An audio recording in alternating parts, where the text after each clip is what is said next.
What's poppin'? Welcome back to another great episode of Simone with the Sports. I'm Simone, bringing you guys daily sports talk. So if you're new here, if you're old here, you haven't subscribed to the channel yet, stop it and like this video, leave a comment, and subscribe to the channel. Also, there's a link down below to buy me a coffee to help fuel this channel. Shout out to you guys who bought me coffee so far. I genuinely appreciate it. Also, there's a link down below to subscribe to our podcast, Tough Calls, where me and Dylan have some of your favorite sports analysts, some of your favorite former and current athletes chop it up with us on the pod. So don't miss out on any of that conversation. Guys, let's get into this topic. Mike Hilton. Now, Dylan really wants y'all to know. And if you don't know who Dylan is, you watch more Simone with the Sports. We used to do videos together. We gonna do videos together. We got our podcast together. He Atlanta Falcons. You guys already know that. We need to do some more videos together, but it's just tough coordinating. It's tough coordinating with time. Dylan is from Sandy Creek High School. He wanted me to let y'all know Mike Hilton is a Sandy Creek product. So yeah, boom, boom. Calvin Johnson, Mike Hilton is a Sandy Creek product. Dylan wanted me to let y'all know Sandy Creek High School, we build legends, we build dogs, whatever. I had to get that out of the way.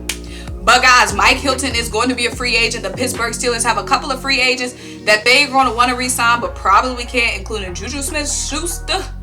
That's a tongue twister. And also Bud Dupree. They're going to have to make some tough choices because the Pittsburgh Steelers are in a tight cap situation as well.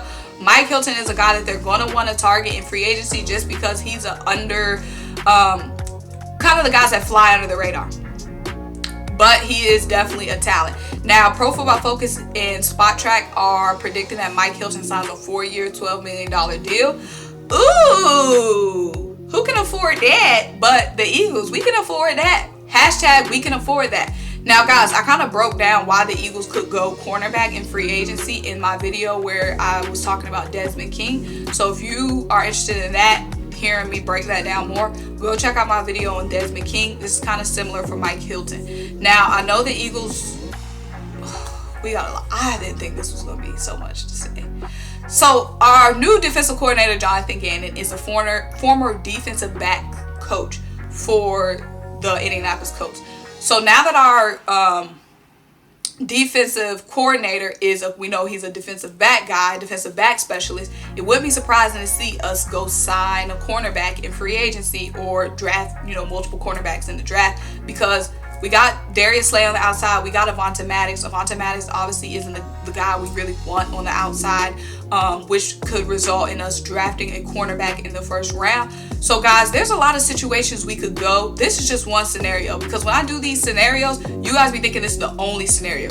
I'm saying this is a route we can go, and this is the thought process that goes behind that route. So let me just paint that picture. It's not the only picture, but obviously it's a million different pictures that can get painted.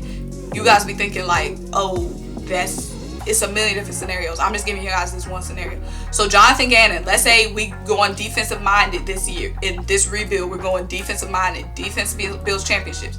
We got Darius Slay, we got Avonte Maddox, we got N'Keal Roby. N'Keal Roby is a free agent, and obviously he didn't produce like we wanted him to produce. We're in rebuild mode. Might as well let N'Keal go. Get a new slot guy in Mike Hilton, a slot guy who I think he was 4th ranked in the slot.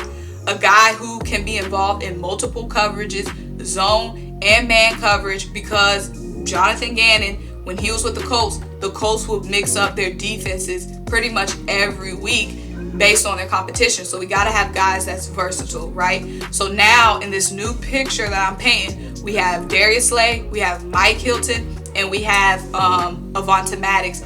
But we need to draft, in this scenario, we'll be drafting a cornerback, whether it's in the first round and we go Patrick Surtain or Caleb Farley to play on the outside, lockdown guy, or if we get someone out the second round like Asante Samuel Jr., or J.C. Horn, then that guy would be the guy who is starting opposite of Darius Slay. So then we have Darius Slay, we have Mike Hilton or Desmond King, whichever route we go, and we'll have Patrick Surtain, Caleb Farley, whoever we get out the draft, Surtain, Farley, or J.C. Horn, or Asante Samuel Jr. Avonte Maddox will be a death piece. You see what I'm saying? Or, because like we know, we might not even keep Darius Slay, which would then, that gets more complicated. But this is just if we go a defensive minded route, which I would be completely happy with, because defense wins championships and defense can bail out offenses.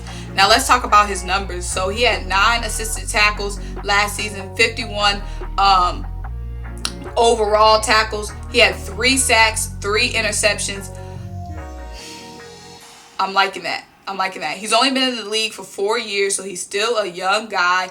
I want to say he's 25 years old. So we're in rebuild age. Perfect. He's still an underrated guy. So that means that price tag is underrated too. You know what I'm saying? Mike Hilton is a guy. Now, mind you, the Steelers obviously had a defense that was full of star talent. And so that's why he kind of flew under the radar, just because it was a stout defense. But like I said, Pro Football Focus has him 3rd in coverage and slot corners.